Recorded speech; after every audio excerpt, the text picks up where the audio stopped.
what looks ahead next up in the agenda. Well, ladies and gentlemen, and all our dear, dear chefs, they say the bigger the persona of a person, the shorter should be the introduction. So I'll try to stick to it because our next culinary virtuoso is going to join us on the stage, whose journey in the realm of food science began on the vibrant streets of Vizag. Well, of course, what more can I say? Inspired by culinary giants across the globe, he's somebody who embarked on the culinary odyssey, traveling across the globe from the streets of China to the bustling kitchens of the USA, Thailand, and more, which allowed him to blend his craft and blend the diverse cooking philosophies as well. But here's the thing, with over a decade of experience at Marriott International and overseeing standalone restaurants, his culinary artistry shines and shines on. Can we please have Chef Mahesh Padala walking up on the stage with all the love that you've got. Let's have Chef Mahesh walking up with a brilliant, good round of cheer, please. Well, it's not every day you see all the who's who under one umbrella. And Thank you very much. Good afternoon, everyone. Good afternoon, everyone. Good afternoon, everyone. Fantastic, thank you. So, first of all, thank you, Chef Amy, accepting the request in the last minute. And thank you for being accepting me to be part of this TCA. My name is Mahesh Padala. I'm from Vizag. I'm very proud to stand here because once upon a time, just a few years back, I was the executive chef of the same hotel. And today, I don't know what to speak because Chef Amy told me, Chef, you come speak whatever you want because students are there.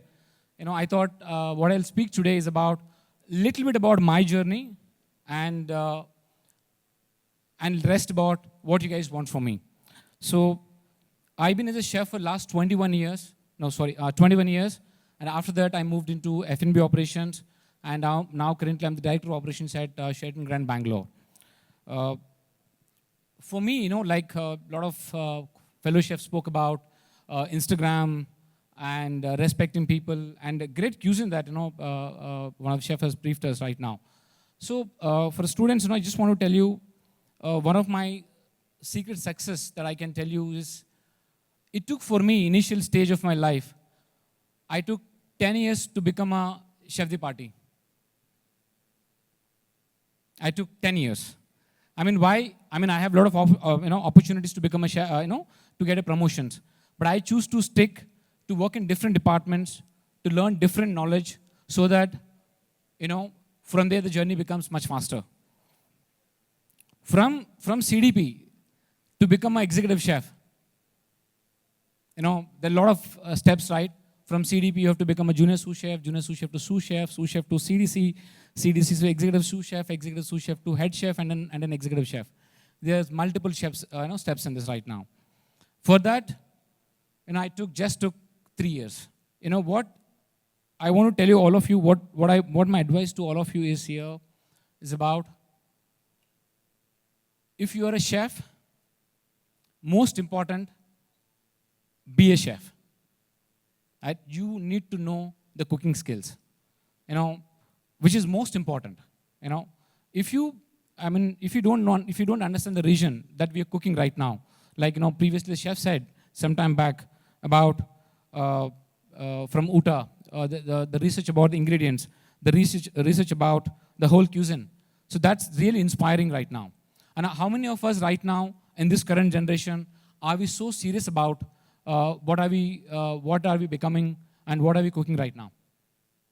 Right? This is something that I want to share with all of you. And one more thing, just all of you here. What is the purpose of being today here? Anyone? Students? To take it to the next level, okay? Why are you guys here today? Anyone? To meet all the chefs and to be inspired by them, right? So, you were here to see a lot of senior chefs, to understand how did they grow. A few minutes back, one of the boys asked me at the back and the outside, "Sir, ये program कब तक खत्म हो जाएगा?"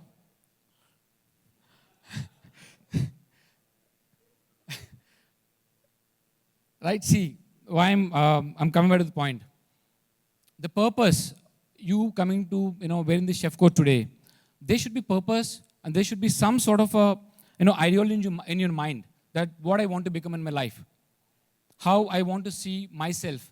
It's very fancy, Instagram, a lot of videos, you can take a picture with Chef Gerson, it's beautiful, you get a lot of Instagram followers. This is all superb, right? But there should be some purpose, you want to be a chef, first most important thing is that you need to learn the art of cooking. That's very, very important. If you understand this, but I've seen a lot of youngsters. I've seen a chef, in fact, I met a boy in one of my hotels who became a chef de partie in 2 years' time. And he's cooking a South Indian food for us. And apparently I've asked him 2-3 regional questions, because the journey that I've done with Chef Chalpati Rao, I've learned a lot of things. He was telling some time back, we were sitting here, he's talking about Teja chili and Chatpada chili. And it's called sweet tomato chilies in Guntur. So, when asked these kind of questions, a lot of chefs in young generation, they don't understand that. They don't see value in it. It's very important right now, whenever you cook something, whenever you're learning something, make sure you completely dwell the knowledge into it. It's very important right now. If you don't learn right now, at this point of a time, at this particular time, it's very difficult. And for all of you, my advice is something that we call, right, in management schools, called why analysis. Why this dish has to be like this? Why the bagdi chili is so red? Why the color comes so red? What is the reason to it? And what kind of a flavor note it gives to the ghee roast? Why ghee roast cannot be made with a Guntur chili? These questions has to come. When these questions come, right, you see Gordon Ramsay's or all these popular chefs who become, how come they get these kind of creative ideas?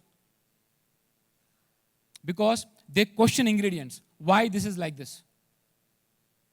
They talk to the ingredient, they ask why this dish to be like this.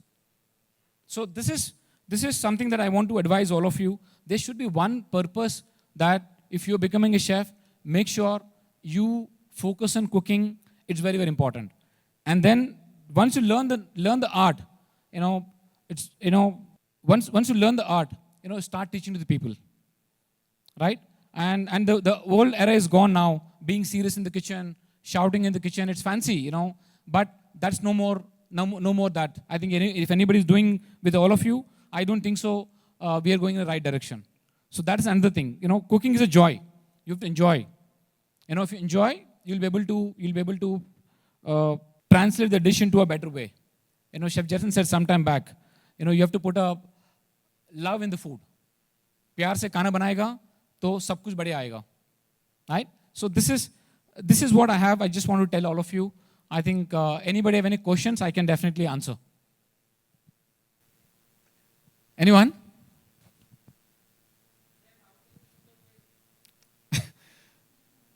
They're saying, right, I just follow a lot of fasting techniques, so that, as a chef, when I do a tasting session, that's the only meal for me for the entire day. So that's most important, and I don't eat anything post 6:45. Any other questions? Yes? How do I maintain work-life balance? Okay, I'll answer like a typical chef of me. Mahesh Padala will answer to you. I make cooking as my life. So automatically there is no work-life balance.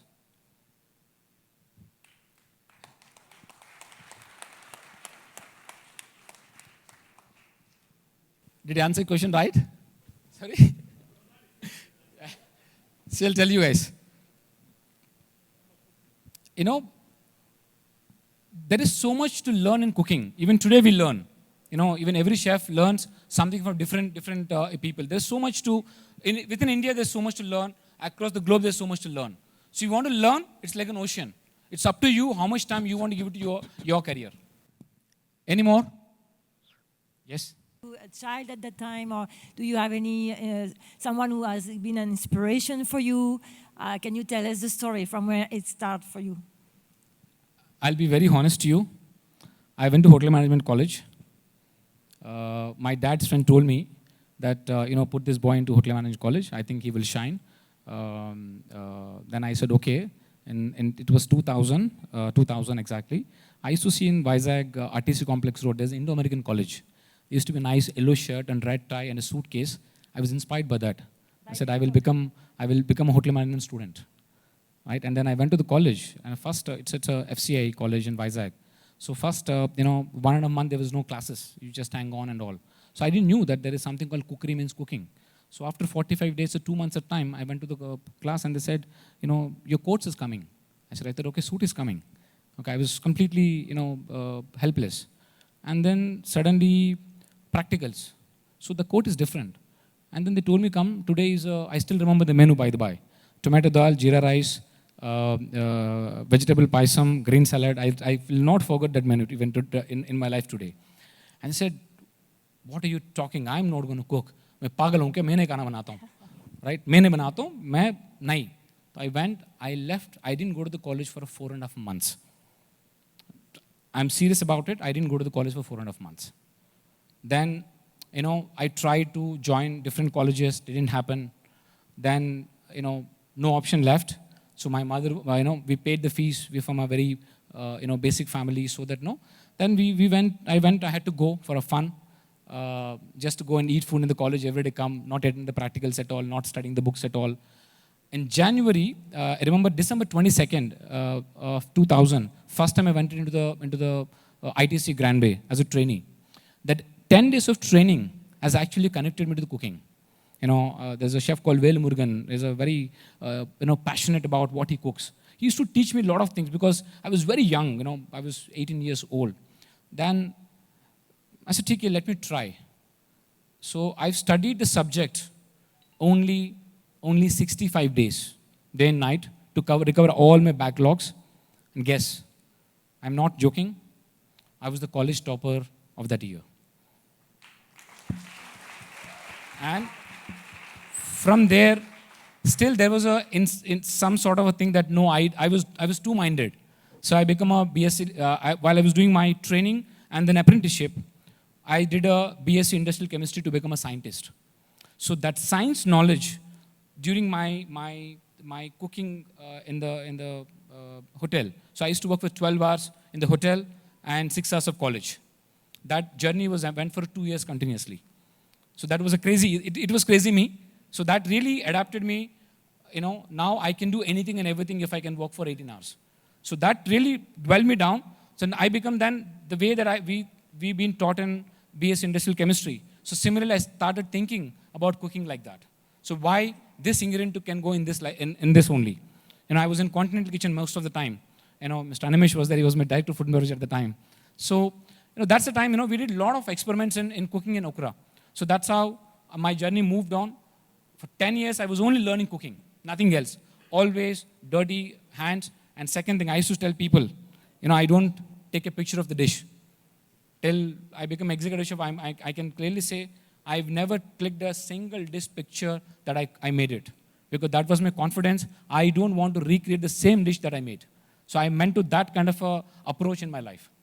So it's always, and second, cooking is encouraging every time because there's so much play that you can do if you like cooking. You have so many ingredients. You combine, it's a science that you can evolve. So that's what, made me from a boy who don't want to become a chef. Today, Master Chef Telugu and then Western Hyderabad Executive Chef, Asia Pacific Best Executive Chef of the Year for Marriott International, Rising Star Chef of the Year for Marriott International. I went and received an award from Mr. Bill Marriott in Washington, D.C. So this is the journey, in fact. Fortunately or unfortunately, in the digital world, a lot of consumption on food happens through the digital influencers who claim to be whatever they are, maybe from different walks of life itself. So does it conflict these bloggers influencing food consumption pattern from what you as a chef, when you look at it? Is it going in the right, are the trends right in these, or are chefs missing out in those spaces? Because most of you are not seen in public spaces at all. So do you miss out in influencing? Because I believe, you've studied this art of cooking, you've learned a lot, traveled, researched, all that. Unfortunately, these are not going to the end users. as we consumers here. But what we are being taught here is through the influencers, how they see the food as. And I don't see chef community coming in that space to get into, giving the right approaches to cooking or eating or whatever that is. So do you see there is a problem in this as food bloggers influencing the complete consumption pattern, which is driving this industry sometimes, and chefs not being, rather missing in this picture? Very good question. So I'll tell you, most of the people goes with the flow right now. There's a restaurant there's a bakery in Gurgaon. It's called Sibang Bakery, right? I just want to give you, because it's Delhi and Gurgaon is a very, very powerful market, right? But that restaurant doesn't have Instagram page. That restaurant doesn't go to any influencers. The power of that bakery is the quality of the food. And they've been tea, because I've been to that outlet every week twice to try the food. The pound cake is there, my favorite, in fact. So it's about how you perceive it. Some restaurants, some people they're eager to make the money because they invest in a restaurant and they want the money back in faster and quick time, so that they just want to safeguard their business. But there are few restaurants who look at a long-term vision. They want to look for a brand positioning, right? So if you believe in that aspect, if you are completely confident about your core concept, you don't need any influencer, you don't need any blogger, you don't need to get anything influenced.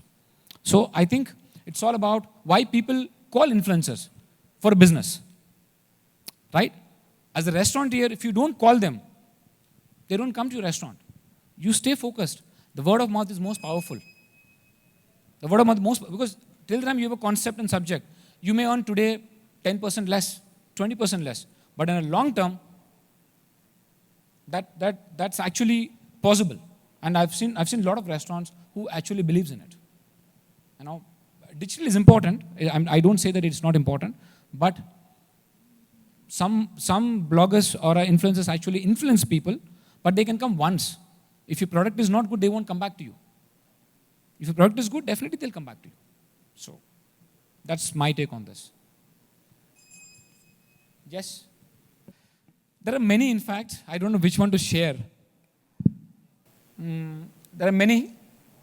Maybe one, probably as a chef, which makes me proud, when I was sitting next to Mr. Bill Marriott and having a lunch with him. So it's in Bethesda, Washington, D.C., and I was the youngest chef to receive the reward and sitting with him and dining with him. I was 27 at the time when I received the reward. Chef, I'm sorry, we'll have to wrap. Yes.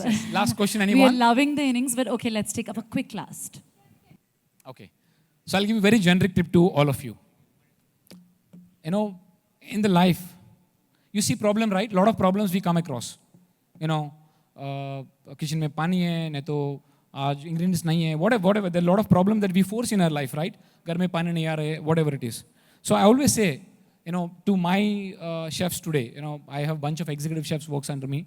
So I tell the chefs, don't look at a problem as a problem. Look at a problem as an opportunity. There is a saying that I follow, problem as a problem with me, because I don't see problem as a problem.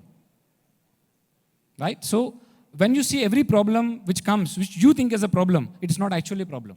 It is actually an opportunity. So if you think there's an opportunity, then you'll be able to learn something. You will find, you get an opportunity to solve some puzzle there. So that's what I advise the future generation, because otherwise what happens, lot of these young kids or most of you, the moment you say a problem, you get away from there. Or you start complaining about it. Right? No. Look at this as an opportunity. Sometimes certain problems make you a hero as well. Right? So I think I made most of my best connections or recognitions came when the problem happened. Once one of the hotel, one of the chief minister's son has been served a non-veg dim sum instead of vegetarian dim sum. He's a vegetarian. And he's a chief minister's son, by the by. And it was done by my dim sum chef, and it happened. But later, the way we converted the entire experience, he became one of my best friend, and we connected together today. So that's how you look at a problem. Done. Thank you very much. Thank you. Chef Mahesh, we'll request you to remain on the stage, please.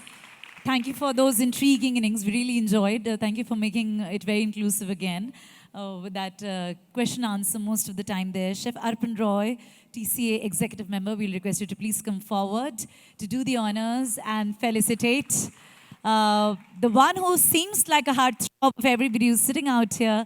Thank you very much, Chef Mahesh, for, I think, just satiating our inquisitive streak there of all the students there. So it was indeed like a very good format in which you took your session. That's really, really helpful. And thank you so much for joining us for our anniversary celebrations. Thanks a lot.